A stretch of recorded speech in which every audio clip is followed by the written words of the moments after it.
It's Worman's typewriter.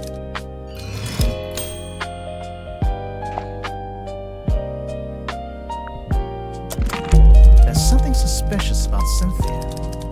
Let's go talk to her.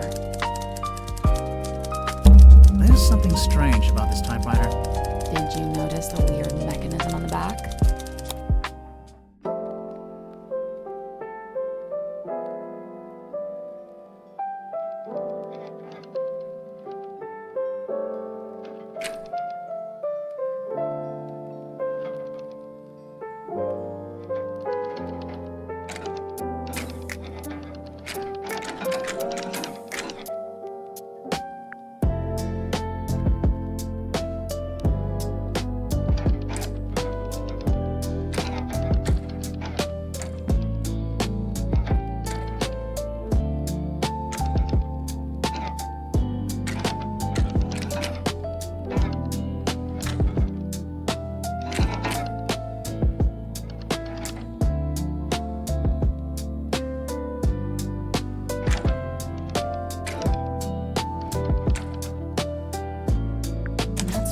There's 6 different things we can rotate, the 3 outer rings and the 3 inner dials.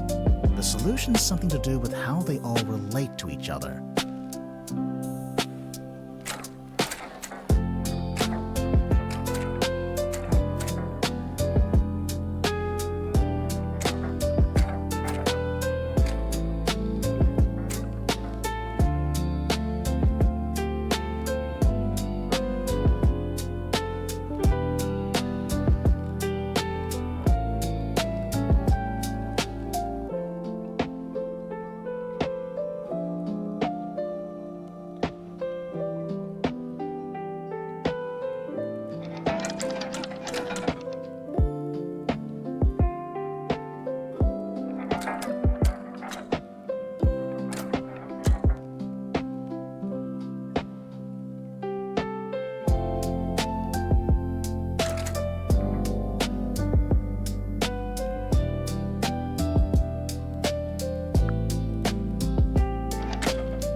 Have little arrows pointing at certain shapes on their inner dials.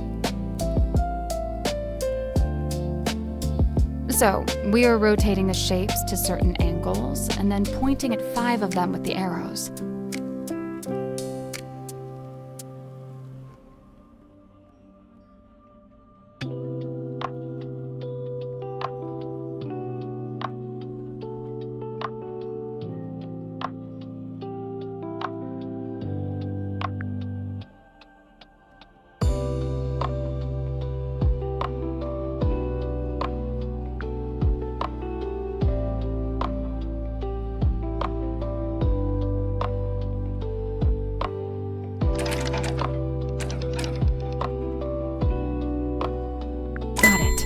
Nice work.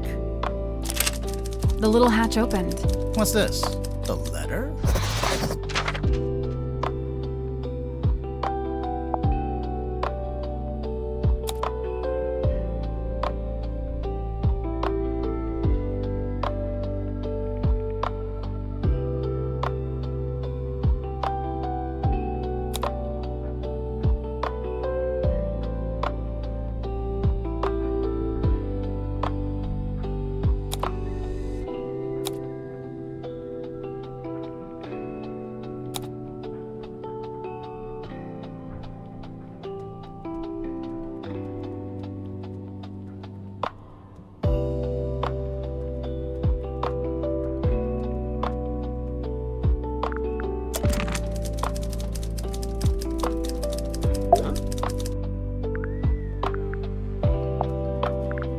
Oh, hey, you found Worman's letter.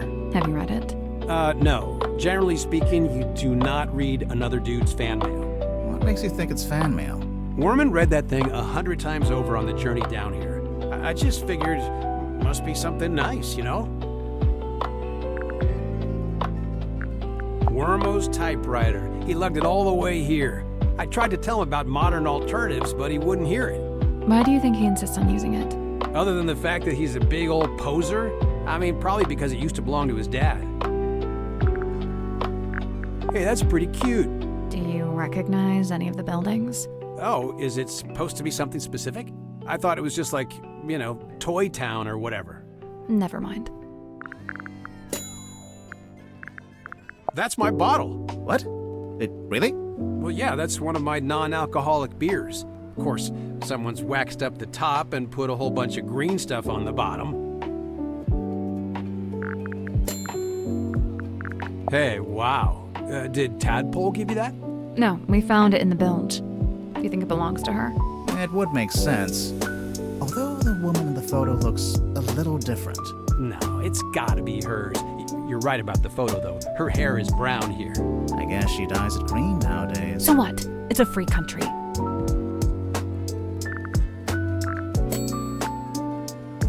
Oh. You know what this is, Dirk? Laser gun? A laser gun. Well, whatever it is, I think it's broken.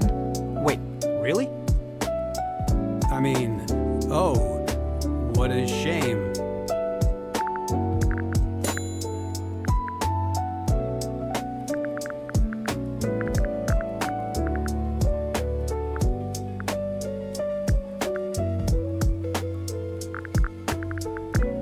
What's that? It belongs to Madame Tadpole, but it's locked. Oh, a combination lock. Let me try. Yep, got it. How did you know the code? Easy. It was her birthday. Huh.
Tadpole? Oh, she's awesome. Got all kinds of stories. It takes some work to get them out of her, but it's totally worth it. Like, get this. I found out she used to be a rescue diver, but they banned her for being too good. How can you be too good at that? I don't know, she'd go too deep, stay under too long, break all the guidelines, Huh. I gotta say, no disrespect to Cynthia, but I'm disappointed Tadpole didn't become the new captain. What, did Tadpole say she wanted to be captain? No, I just think she'd be really good at it. I mean, she's smart, brave, plus she knows all about the ocean. I mean, come on. Dirk Dansom, 6'2", blonde, athletic, passionate, adaptable, amenable. Okay, you're hired. Please stop. And how long have you been an actor? Oh man, I've been trying to break into it for like forever.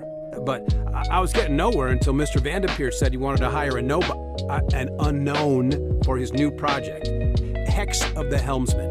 It's kind of a fantasy horror adventure. I play mysterious anti-hero Marcus Mordoom. He's pretty much the main guy.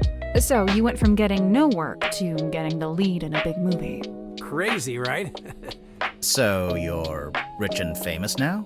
Well, I mean, yeah, right? I mean, hello? Hello. Hey, what's up? Dr. Z? Oh man, love this guy. Hey, did he show you his curiosity collection? I don't think so. Dude has some seriously rad stuff in there. Plus, like, it's all real, Worth a lot of money, you think? Oh, totally. The guy's sitting on a gold mine. There was this one thing. It was behind glass, like this spooky mask kind of thing. I wish I could remember what it was called. Anyway, Dr. Z said it was priceless. So, obviously, I asked what that meant, and get this. It means it's worth a lot of money. Worman's my good buddy. Yeah, he's like the cranky older brother I never had. How did you become friends? Oh, it was mandated by the film studio. What? Well, I played the lead in the movie version of Werman's book, so the studio figured we needed to be friends. And now he's writing his next book, a sequel. Yeah, dude, Hex of the Helmsman 2, The Revenge Unleashed. Or whatever, I don't think he actually has a title for it yet, or a story outline, or actually anything. I kind of feel bad for him, honestly. It's a lot of pressure, you know? Dirk, your work and Werman's work, they're kinda intertwined, aren't they? How do you mean? You can't make your next movie until Werman's written his next book.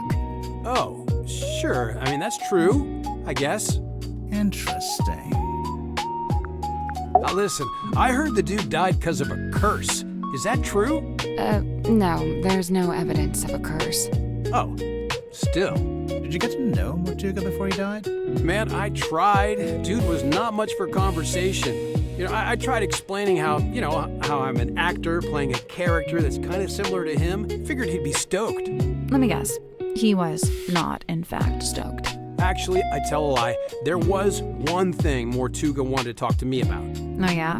He was super curious about contracts. Like the legal documents. Yeah, he wanted to know how they work. Like, how they can be used to make people do stuff or not do stuff. Weird.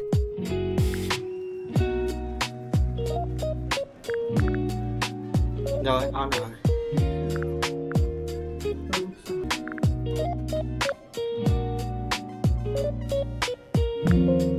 Do you know why Grip's running a shop down in the engine room? I don't know, he's just doing what he's good at. Which is what? You know, fixing compasses and stuff. It's kind of a niche skill set. You say that, but I heard he ran a pretty successful business back in the town. Yeah, we saw it on our way here. It's boarded up now, like everything else. Dirk, did he ever mention why he closed it down? From what I gather, it was making him money, but it wasn't making him happy. You know, he wanted to put all those navigation skills to use and actually head out on an adventure. I heard Cynthia's captain now just because of some contract she signed. What's the problem? You can't always trust a contract. No, and I doubt she had it reviewed by an independent third party. I mean, she seems to want to be captain. I don't think she's being forced into it. No, it's not always as simple as all that. I mean, Cynthia's still so young. Who's looking out for her best interests? She's an adult, isn't she? She's only 18. She should be, I don't know, outside in the sun, picking berries, having picnics, that kind of stuff. What an idyllic little picture you've painted for us there, Dirk. I'm serious. Mariana? Man, she's really living out the escapist fantasy. I gotta say, I'm impressed. That's if you believe what she says. I think she might be making some of it up. Hey, you know, it's funny you say that. I did notice something the other day. Oh? Well, she's supposed to be all, like, old-timey and stuff, right? But she was really curious about my cell phone. Curious how? Well, she was asking what make it was, what model number, you know, like really specific stuff. Huh. What do you know about Sim? Well, she left the theater she used to work at to come onto the Submarine, you know. Then for a while, she worked with Dr. Zephyr in his lab. But not anymore. Nope, she's working on something by herself now, in that room that looks like an old-timey kid's bedroom. Do you know what it is she's working on? Not exactly, but get this. One time I looked into that room, and there were two of them. What? 2 symmetry silk moths.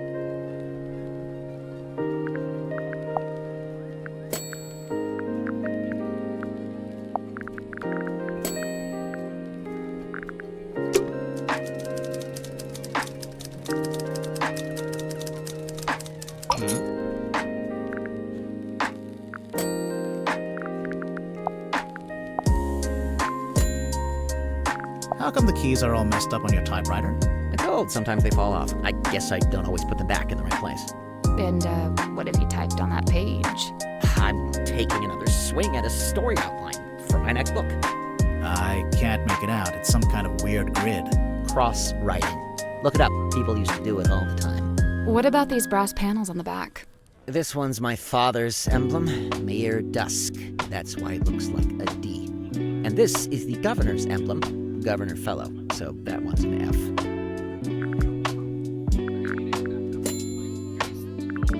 It's mine. as you are well aware, seeing as how you just fished it out of the back of my typewriter. That's right, I was watching. I don't disappear when you stop talking to me, you know. The envelope's addressed to you, but it says, Dear James at the top of the letter. Congratulations, you've sussed out what the J in my name stands for. If that's the height of your investigative prowess, we're all in trouble. It's signed by someone named T.W. Ibis. Another astute observation. You know, of all the detectives I've met, you two really are the most recent. Grimoire, he's being mean to us. I noticed. Okay, let's see. The symbol on the top left, next to Governor's Manor, that's the fellow emblem. Oh, you knew that already? Kinda, but keep going. Oh, that's my father's emblem on the top right, the one next to Town Hall. D for Dusk. Mayor Dusk. Your dad was the mayor and you grew up in the town hall? Must have been nice. Yeah, sure. Hang on. Your dad is listed on the back here, on the family tree, and there's a line between him and Felicia Stonetop, see? It's a stretch to call this a family tree. More like a tree of speculative conjecture.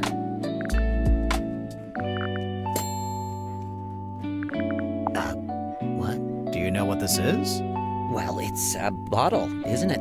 Where did you find it? Madame Tadpole's room. She likes to collect stuff she finds in the ocean. Does she now? What fun, what fun. Mr. Warman, do you know what this bottle is? Nope. No idea. Oof.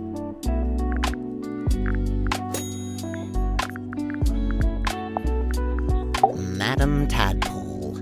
Simultaneously the most laid-back and most terrifying individual I've ever met. Terrifying? You don't feel it? To me, she gives off this indisputable, I will destroy you if I see fit to do so kind of energy. Maybe if you get on her bad side. Oh, I wouldn't dare. She'd crush me like a twig. She does look pretty tough. Who would you say is stronger? Madame Tadpole or Dirk Danson? Well, Dirk's in good shape, but a lot of it's just for show. He's just gotta look good for camera. Meanwhile, swimming works out every muscle group. Did you know that? I did. Every muscle group. I don't think Tadpole's about to fight anyone. She's so chilled out. For now, I worry about what'll happen if you two name a culprit. You think she might, retaliate? If she does, I'm not gonna be the one to stand in her way.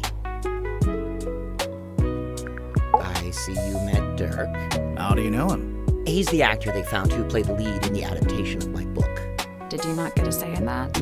Oh no, that's several notches above my pay grade. It's all decided by the executives over at Wooten Whimsy. Sure, they keep me around as consultant, but I found that to be a pretty hollow title. Do you think he's a good actor at least? Dirk?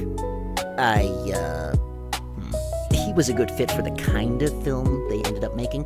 How's that? So, how come you two traveled to the submarine together? I traveled to the submarine. Dirk's just taken to following me around for some reason. Maybe he just wants to be your friend. He's got plenty of friends back home. I don't understand what his deal is, but I already have a headache, so I'm just not gonna worry about it. What did he say he was? A dream doctor? Great, good for him. He's researching spirit energy, I think. Lovely, more power to him. And he was the first person to join Mortuga's submarine, because they knew each other from before. Wonderful, Wait, really? Huh. Zephyr's not from Silkworm, though, is he? I don't think so. Interesting. Well, thanks a lot. Now I have yet another thing to think about. Have fun. So what made you want to become a writer? That's all I've ever done. I was given a job writing for a newspaper when I was pretty young. Given a job? Yeah, friends in high places, you know. Like who? My father was the mayor. That'll do it. Did you enjoy writing for the newspaper? Sometimes. Other times it was painfully dull. I've got a tendency to lean towards hyperbole, and the everyday goings-on in Silkworm weren't always enough to satiate me. For every rumor of a cursed man disappearing into the ocean, you'd have 10 elderly couple file complaint over garbage collection. Rumor of a cursed... Wait, you wrote an article about Mortuga? Oh no, I quit before that. I left town and went off to the city to be an author. And the result? Hex of the Helmsman. 50 national bestseller lists. As we speak, it's being translated into 5, 6, 7, 8 more languages. Must be nice. Your first book, and it's a big hit. I'm not complaining. Yeah, I can see why you'd be writing a sequel. I really don't have a choice, do I? This is how things go. If you get a success, you have to keep it going. Cuts quite a figure, doesn't he? Like something from myth. He was real, of course. Flesh and blood. I imagine you must have been curious to meet him. As anyone would be. Did you get to know him at all? It's funny. Going in, I heard he was, the strong and silent type. But I didn't find that to be the case. So he was friendly with you? In his own way. The day I first arrived, he invited me into his cabin, just to talk, apparently. What did you talk about? He asked me about my home life, my family, my father. Not to be rude, but why would Mortuga care about any of that? To this day, I'm not quite sure. I think maybe he was after some kind of information about the outside world, and thought I might be a good source. There's something suspicious about Mormon.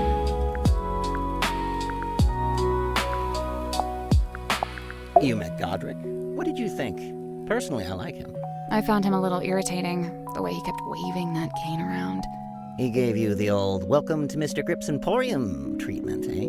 That's just what he's like at first. He'll settle down. Why does he do it? So, I have 2 theories on this. One, he's an introvert who falls back on his rehearsed persona when he gets nervous. Like when meeting someone for the first time. Right, exactly.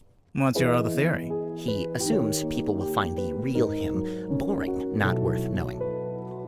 I don't think your 2 theories are mutually exclusive. They might both be right. So what is the real Grip like, once you get to know him? I don't know. He's kind of like one of those savants, kind of odd, but seriously gifted. In his case with cartography, I guess. Navigation. Cynthia, quite honestly, I give her about a week. A week until what? Until she cracks, packs it in. The pressure's already getting to her. I know the signs, believe me. You think Cynthia's gonna quit being captain? It's only a matter of time. And you know what? Good. She deserves her freedom. She's still young. No need to take on a burden like that. Nobody's even paying her, for goodness sake. But then who'll be the captain of the submarine? Nobody! Let it float loose like a piece of driftwood, that's what I say. It's not like we were going anywhere anyway, even when Mortuga was in charge. Maybe Cynthia does want to take the submarine somewhere. If she does, she's never mentioned it. Seemed to me that she wanted to be captain just to be captain, Moon's your lead suspect, I presume. No. Why would she be? Well, the timeline. She shows up, and bang, Mortuga murdered. Maybe it's just a coincidence. I'm just saying, nobody even knows why she's here. I'm not sure we know why you're here. I already told you, didn't I? Genuinely, I can't remember.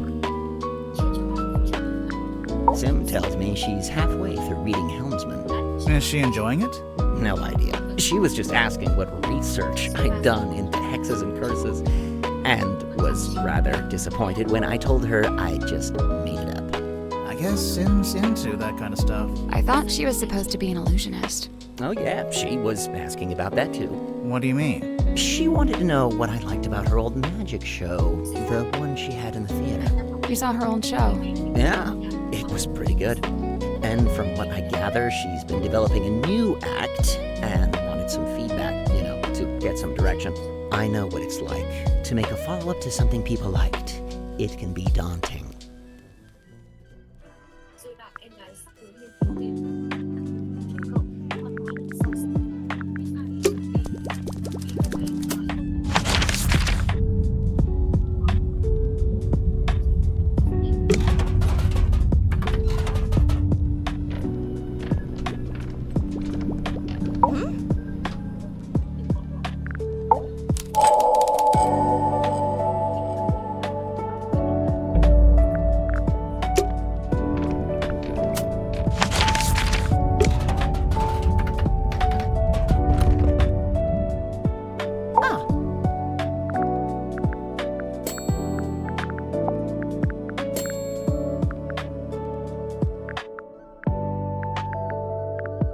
This here, that's the stone top emblem. Oh yeah, we saw it on the sign outside the Stone Top Inn. Do you remember, Sally? No, but I was basically still asleep at that point. What are those letters above it? Initials SS. Stone Top C? Secret Stone? Selina Stonetop, The owner of the painting? the painter herself.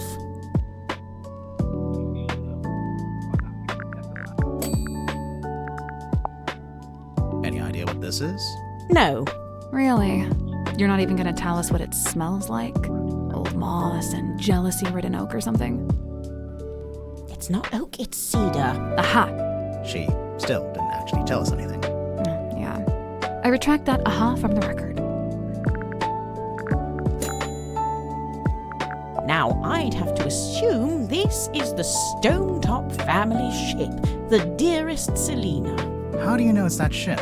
Is there a photo of it? It's evident by the selection of little wooden people on board. The dearest Selina was captained by Felicia Stonetop, that's her there, and one Magnus Mortuga was her helmsman. What did they use it for? Oh, I don't know. Fishing? Tourism? General Gallivanter? What about the woman tied to the front? Well, that's a representation of the ship's figurehead.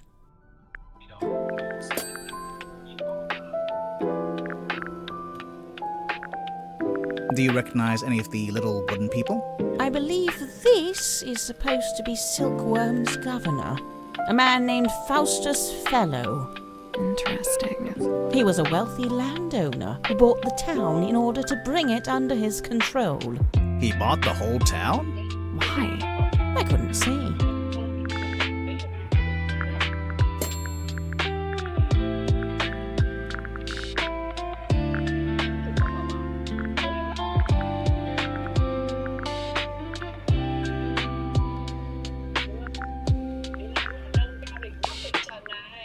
Symmetry was the only person I didn't see on my tour of the submarine. I realized later that she'd been with Mortuga at the time. In the Illusion Theater? You know what's funny? Nobody else calls it that. They all just call it the storeroom. I'm led to believe Illusion Theatre is a name Miss Silkmoth came up with herself. Rather like how she came up with the name Symmetry Silkmoth. That's not her real name? It's not her birth name, no. I first met Tadpole when she was on the road, travelling with a group of performers. She had longer hair back then, of course. Did you see her perform? I got to see a rehearsal, but that was it. After that, I joined their camp for the night. Tadpole and I shared some stories, you know. I told her how I'd just been on a research trip to a town on the coast called Silkworm-on-Sea. She told me how their group went around performing in local theatres and town halls and whatnot. I mentioned that Silkworm actually had a little theatre that might be a good fit. How come you didn't stay with them longer? Their leader was a real bad apple. I was rather keen to be shot of him. I saw Dirk wandering the halls this morning, like he was looking for something. I asked him what it was he'd lost, and he said he couldn't really describe it, but it looked a bit like a gun. What? So, something that looks like a gun, but isn't actually a gun. I can't imagine what he was talking about. I didn't expect to find a fellow herbologist on board. Dr. Zephyr really knows his rosehip from his rosemary. He's a chemist, too. Impressive, don't you think? I don't know. I get the sense his work is more alchemy than chemistry. He does seem rather secretive about it. I tried asking him about his experiments, but he seemed awfully reluctant to divulge any details. Sounds familiar? Worman? I know he once worked as a newspaper journalist. Oh, that's before he changed his name, of course. Have you read his book, Hex of the Helmsman? I leafed through it. I must say he's got some good research skills. I'd love to know what his sources were. What do you mean? The book is very clearly a loose retelling of the real-life story of one Magnus Mortuga. broad shoulders, long arms, good for reaching across a wheel. He had a hard face, but soft eyes. I'd wager he was once a very handsome man. Do you know anything about his life before the submarine? Like if he had a family? I'd never heard mention of his parentage, no. But he lived in Silkworm. Do you know where exactly? The only record I found lists him as living at the Stonetop Inn and working on board the Stonetop family sailing ship. As the captain? As a deckhand, and eventually as the helmsman. So how did he end up as the captain of a submarine? All I could dig up was a rumour that he bought the submarine from the shipyard. He bought it? Or maybe he commissioned to have it built. Accounts vary on that. Either way, how could Mortuga afford to buy a submarine? My guess is that he didn't pay with money, but made some other kind of trade. So, Mariana, what do you make of it? Godric, I mean. I will say, for someone with such a novel outfit, he's ever so quiet. Quiet? You disagree? I thought his whole thing was to be deliberately obnoxious. He wasn't like that with you? Not at all. Whilst showing me around the submarine, he was mostly subdued. Didn't say an awful lot. Maybe you make him nervous. Maybe you make him nervous. Cynthia Seafoam, the daughter of Harbour Master Sylvia Seafoam, and the stepdaughter of Donovan Drummond, the shipyard owner. That's a pretty solid nautical heritage. By all accounts, Sylvia Seafoam was an ambitious and outgoing sailor, but I believe they raised Cynthia to be a mechanic. Still, sounds like Cynthia actually does have the expertise to be captain. Who said she doesn't? So, Mariana, where are you from? No fixed address. That's the way it's been for some time. Oh, I see. But you came to Silkworm looking for the Mortuga submarine. How come? I go wherever I please, which usually amounts to wherever has the most interesting rumours. I don't want to be rude, but do you ever have to do work to get money? From time to time. I've taken up work as a tour guide, a historian, a performing storyteller. But how did you wind up getting onto the submarine? Isn't it a secret? Well, if it's such a secret, how did you do it? I got a phone call from Cynthia Seafoam, and she told us to come to Silkworm. And then the submarine came up to the harbor so we could get on. Well, there we are. Perhaps that's how I did it, too.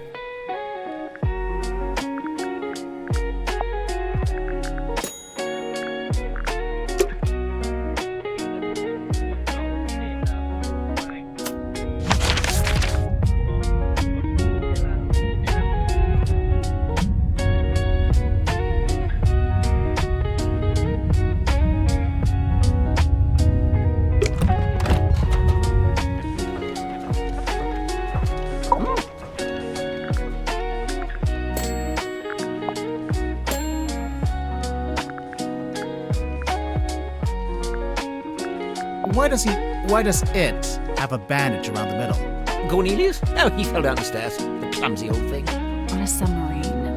It's all just ladders, isn't it? I promise you that's not the issue I have with that statement. What do you make of this? A message in a bottle? There's a little drawing, too. Some kind of symbol? To me, it looks like a diagram. Where did this bottle come from? I'm pretty sure Tadpole fished it out of the ocean. That's how she got all the stuff in her room, I think. Well, that's a delightful little habit, isn't it? Oh yes, Mortuga's little model ship. He always kept it on his desk. Although I'd wager it's more than just a paperweight. Is it based on a real ship? It's likely. Mortuga did have a ship, or rather he worked on board one. I very much doubt he was the owner. Do you know what this is? Oh, I'm not sure. Maybe something left over from when it was painted?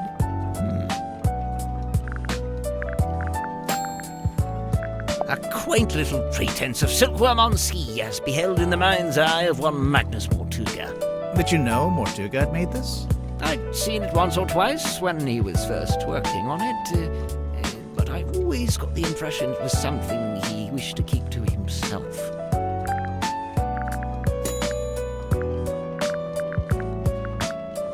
Remarkable! There we are!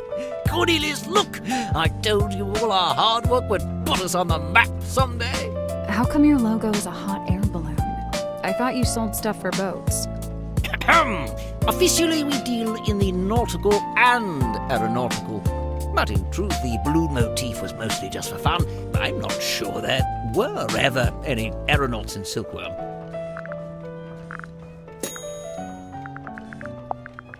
I'm convinced Tadpole is just branding. Nobody names their child Tadpole. Come on. Why would she need branding? You're serious? She's all branding. The name, the look, the identity as a half-mermaid, it's all theatrics. I just don't get why she'd need to have a fake identity like that. No, she doesn't. Not anymore. It's vestigial, I think, left over from some previous endeavor. Weird, isn't it? Bringing your old branding with you onto the submarine. What would be the point?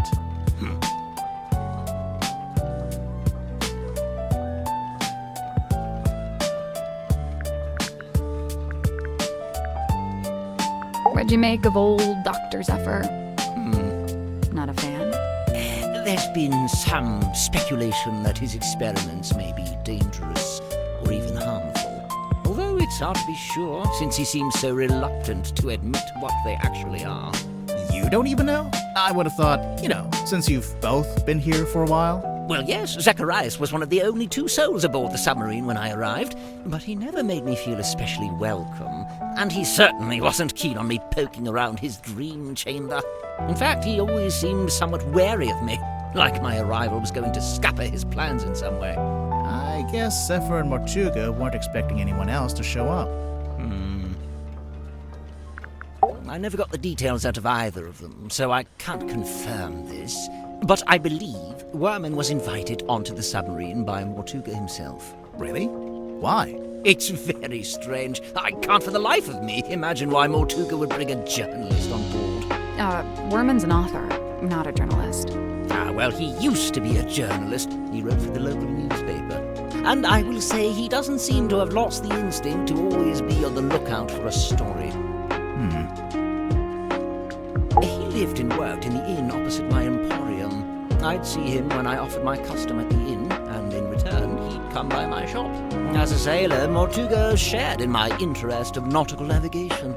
He even hired me for a job once. Did he tell you he was planning to go live on a submarine? I don't think he told anybody. After his disappearance, all I had was several largely unsatisfactory rumors. They said he disappeared into the sea, whatever that was supposed to mean. The first time I laid eyes on his eponymous submarine was when it rescued me from my fallen balloon. I can't tell you how surprised I was to see Magnus Mortuga step out into the foredeck, although he wasn't quite the same man I'd known before. How do you mean? The light in his eyes was dulled, like he wasn't really there. What had happened to him? Well, I'd never found out, but perhaps the rumors were true after all. Perhaps he had disappeared into the sea.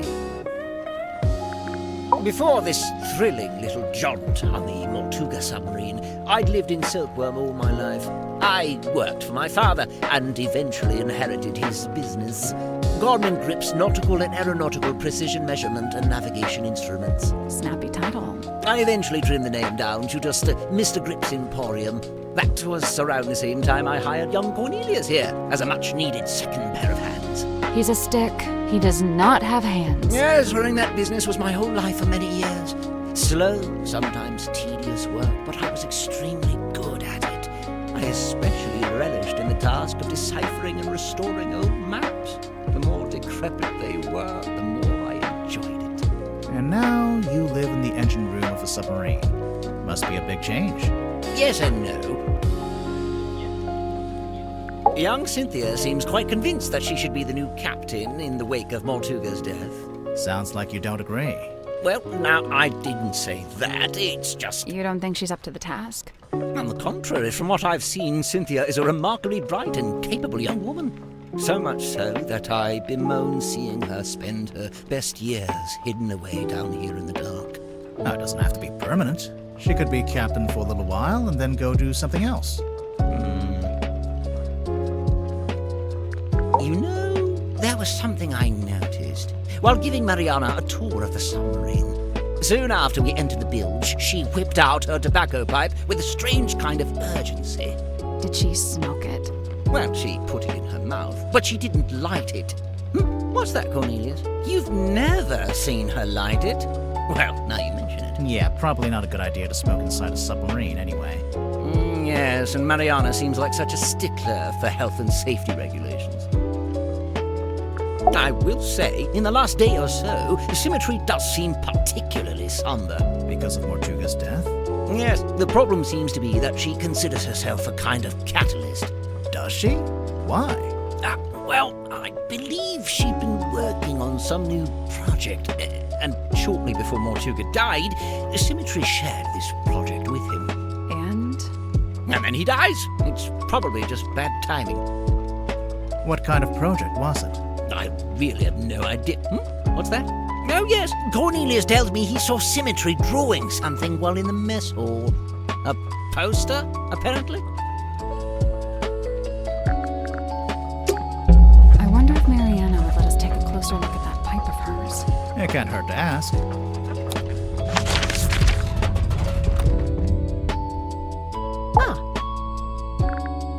You want to look at my pipe?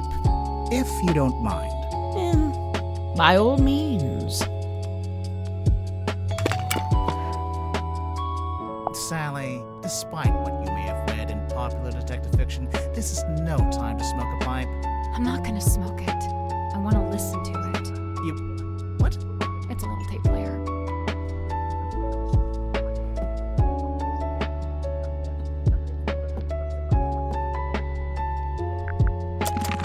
There's something suspicious about Mariana.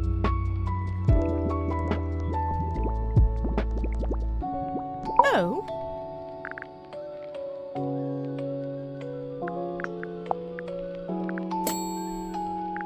What do you think of the pipe? Fine craftsmanship, wouldn't you say? It's not a pipe at all. It's a secret dictaphone. That's not a secret. You're clearly recording people without their permission. So? So it's immoral. Well, if you're going to kick up a fuss, I'll just take it back, shall I? No, hang on. It might be useful. Aha! I knew it. Tut at me all you like, but you can't deny the value of hard evidence.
Does this belong to you? We found it in the bilge. You dropped it, maybe?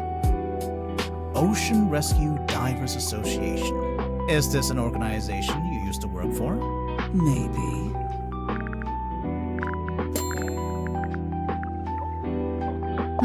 Looks broken. Does it? How can you tell? I just assumed it was waterlogged from the bilge water. How did you know we found it in the bilge? Because it smells, and it's still wet. Oh, yeah. Ew. Sally, you take it. I don't want it. You keep it.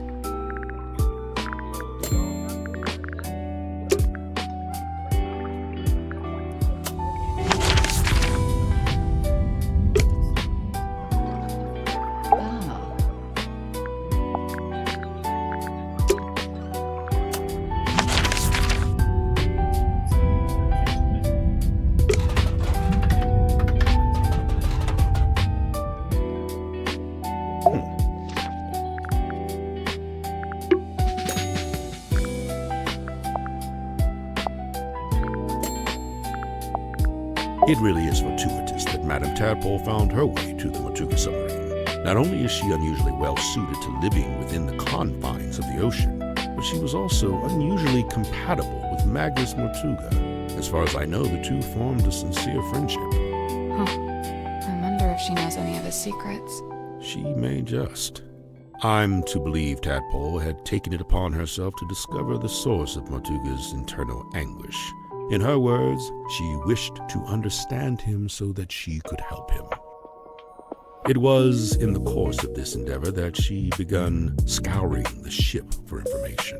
On one occasion, I entered the captain's cabin to speak with Magnus, but instead I discovered Tadpole quite alone, trawling through his bookshelf. I asked her what she was looking for. She said she didn't know.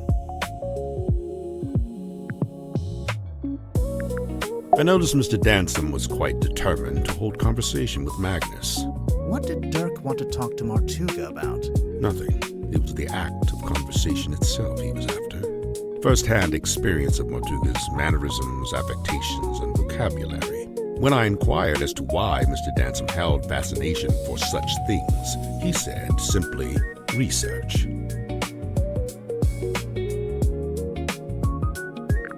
So, Dr. Zephyr, I'm guessing you don't have an actual doctorate. Correct. I walk not the path of formal academic recognition, not for lack of trying, you understand. 8 separate institutions turned me away, asserting that my ideas were, quote, incompatible with our modern world. They forget, of course, that the modern world is a fleeting and ever-changing thing. Indeed, all of history's greatest scientists battled with such short-sighted stubbornness. So, you want to be one of history's greatest scientists and fundamentally change how we view the world? Is that so much to ask? I mean, yeah, it might be. So then how did you end up studying dreams? It was the result of acquiring a particular specimen. It opened up new ways to study the subconscious mind. A specimen? Like what? An animal? Yeah, I'm picturing like a lizard floating in a jar of formaldehyde. Something like that. So, what are you working on now? Here in your dream chamber? I'm studying subconscious spirit transmissions, analyzing their meaning, their intention. Do you need to be in a submarine to do that? Of course not. However, positioning myself here affords me other opportunities. Like what? The possibility of studying the most important specimen of all. If her transmission could be analyzed, interpreted, it would be an unparalleled discovery. Her? She is all that stirs in the minds of men that they shall never know. Being known only as the Mermaid. A person? I've told you all I know. Then apparently you don't know much at all. Correct.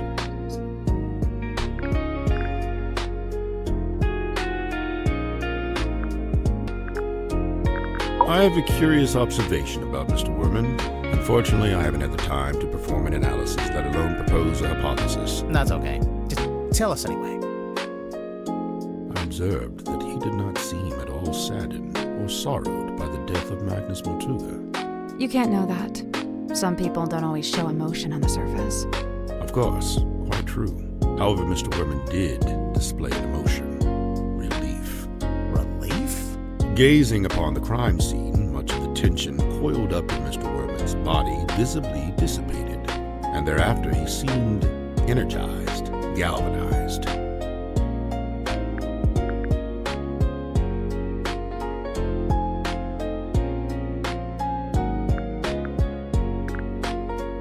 How did you meet Mortuga? It was on my first visit to Silkworm many years ago. I was merely passing through, so I stayed at the inn where Magnus was working at the time. So Mortuga was just an innkeeper at this point? Not even. The innkeeper was a woman named Felicia Stonetop. Magnus merely worked under her charge. The two of them split their time between running the inn and running a small sailing ship. Sounds like quite a nice life. He joined us about a week or so after we first left port. He caused problems almost immediately. How come? Godric made some kind of official request, but Magnus had denied it. Their disagreement was something to do with navigation. For my own sake, I stayed out of it. It is no mark against Cynthia's character. She is a sharp young woman and capable engineer. But I was wholly surprised to learn that she had become captain. Did she never say she wanted to be captain? On the contrary, I was aware she'd held such aspirations initially, but I was under the impression that her campaign had ended in failure. Meaning? That Miss Seafoam had made her ambitions known to Magnus, but he had shut them down.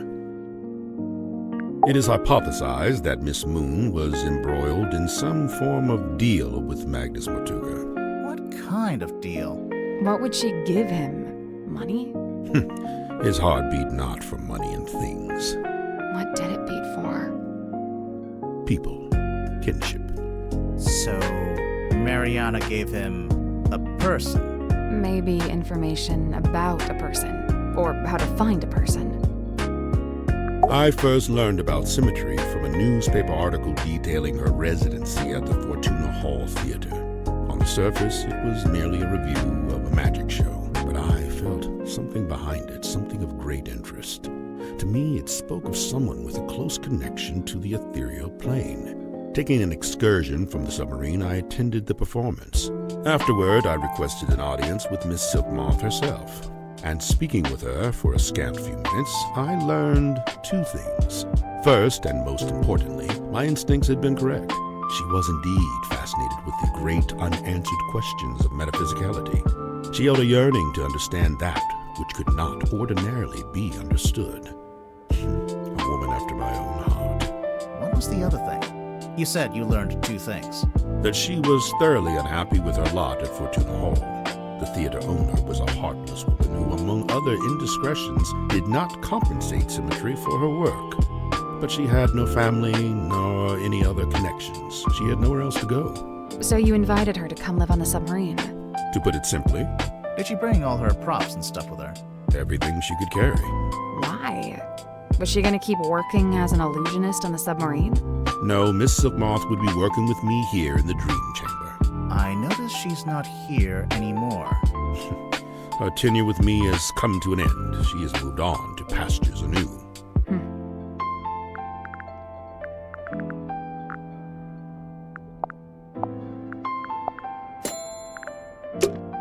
You know, I think Sim's hiding something on the submarine. Something we haven't found yet. A certain piece of equipment she uses in magic tricks. That's the one. Problem is, we already searched the child's room and her bunk room. Well, there's only one other place it would be.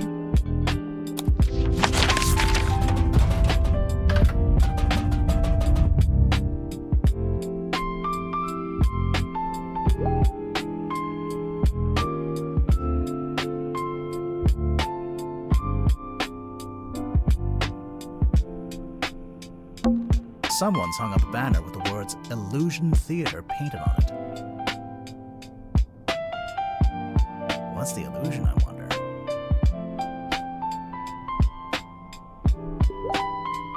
You know, I think this room's had some kind of rebranding. Rebranding from what? What was it before? Possibly nothing. A small room like this wouldn't normally have a name at all. This wooden panel. Surely there's something behind it. Hello? It's a little set of tiles.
So there's 4 rows with labels off to the left, and 6 columns with labels up at the top.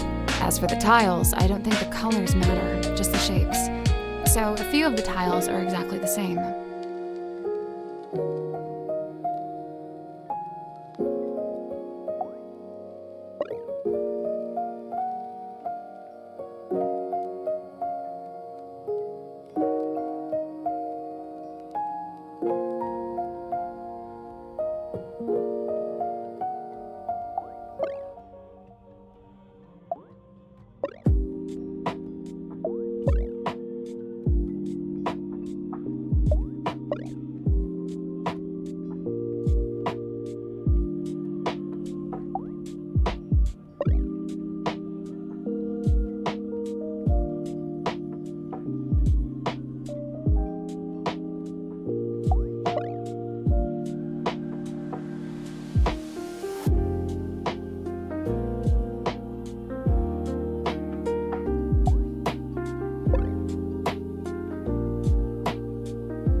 I guess that's wrong. Each slot is a part of 1 horizontal row and 1 vertical column. So when we place a tile, it has to work for the row and the column it's in.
The labels for the rows just seem to be card suits.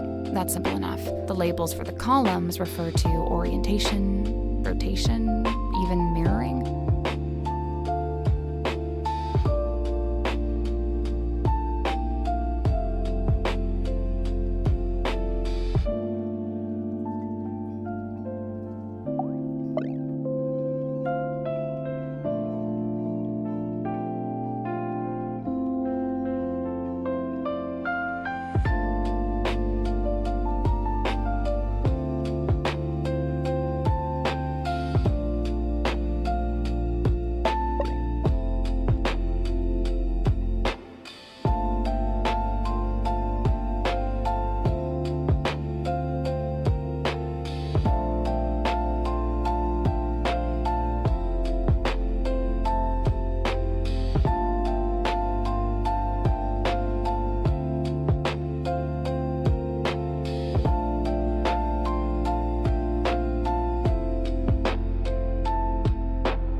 The labels for the columns refer to orientation, rotation, even mirroring.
There we go.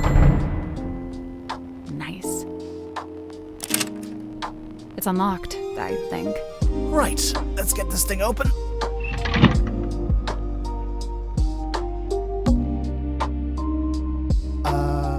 There's a girl in there. It's a doll, I hope.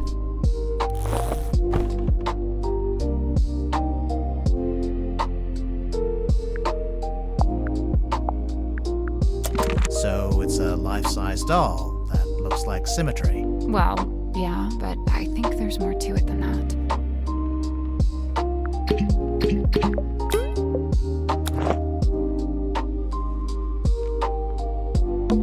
Is that a camera? No, I think it's a projector.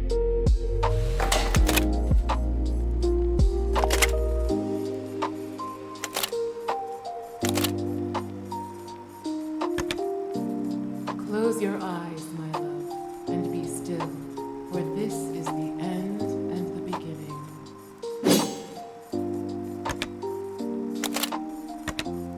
You really want to turn back after you got the map sussed out and everything? There's no wind. Someone go home. Oh my god, Magnus, you're so dramatic. All I need you to do is steer, alright? I'll handle the scary stuff. Felicia. You can't change my mind. Sorry. I spent too long planning this. Anyway, we'll be there in a few hours. Be where, exactly? Right. I didn't really explain it yet, huh? I've asked several times. You always wriggle out of it. Well, I've got nowhere to wriggle now, do I?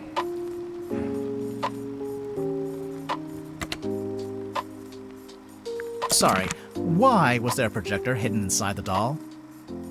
Safekeeping?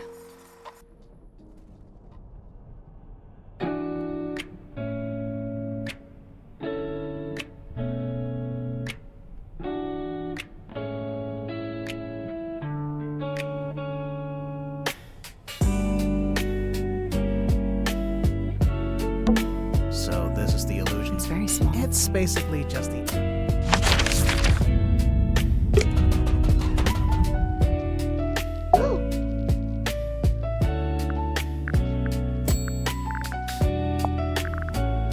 Is it this yours? No, not mine. Merely borrowed from Magnus Mortuga. Mortuga owned a projector? What for? Projecting a film, I guess? Not this film. What did you want it for? Projecting this film.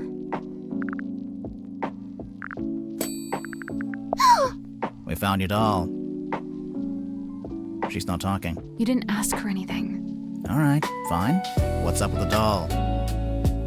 Okay, now she's not talking. Speaking of, Sim, can the doll talk? Like, does it have a little speaker inside? She is ever silent. I speak for us both. I just thought, there's a string on the back. I thought it was like a pull string. It is a pull string. Oh, then how does it work? You pull it.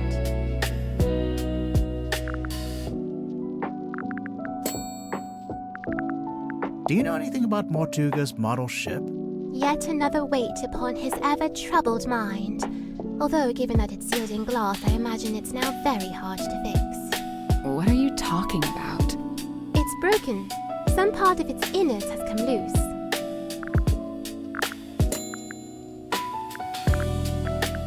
Lillian's locket. Looks familiar, don't you think? I didn't know it had a name. Kindly close the book. I have no desire to look upon it longer. Oh, sure. Here you go. That face! You know what it is? Mine eye but chanced upon it. Nothing more.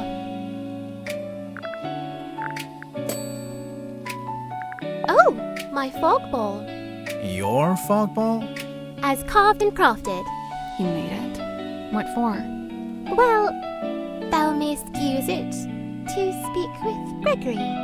Sorry, Gregory? We never met a Gregory. You wouldn't have. He lives inside the ball. Oh. And he's my uncle. Oh. And he's dead. Oh. And fictitious. Oh.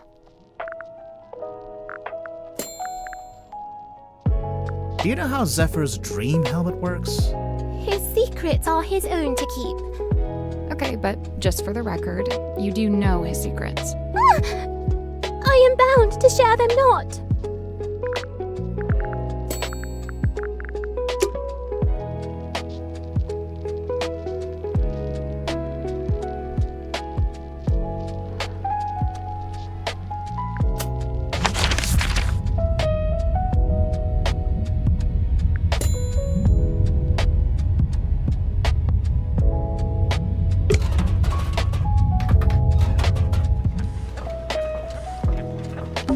If I turn this wheel, you have to turn the other one. Why?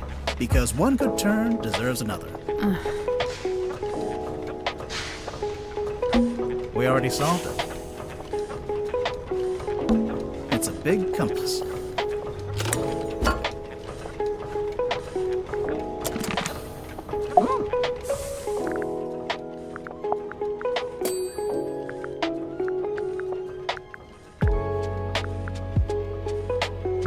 That's it! Mariana's pipe! She let you see it? She did. And? Did you discover anything? We did. Well, all right then. End of conversation, apparently. And this ship was a talented seamstress, and she carved and painted the head too. Close your eyes, my love, and be still, for this is the end and the beginning. That phrase. I heard that phrase spoken aloud when I was in the bilge with Mariana Moon. And this was around the time of the murder. Yes. I'd wager it was. Inked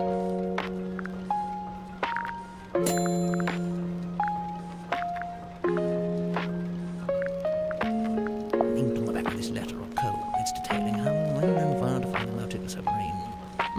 This ibis person claiming to have information on Mortuga. You know who that is? No, Mortuga never mentioned anyone by that name. Not to me, anyway.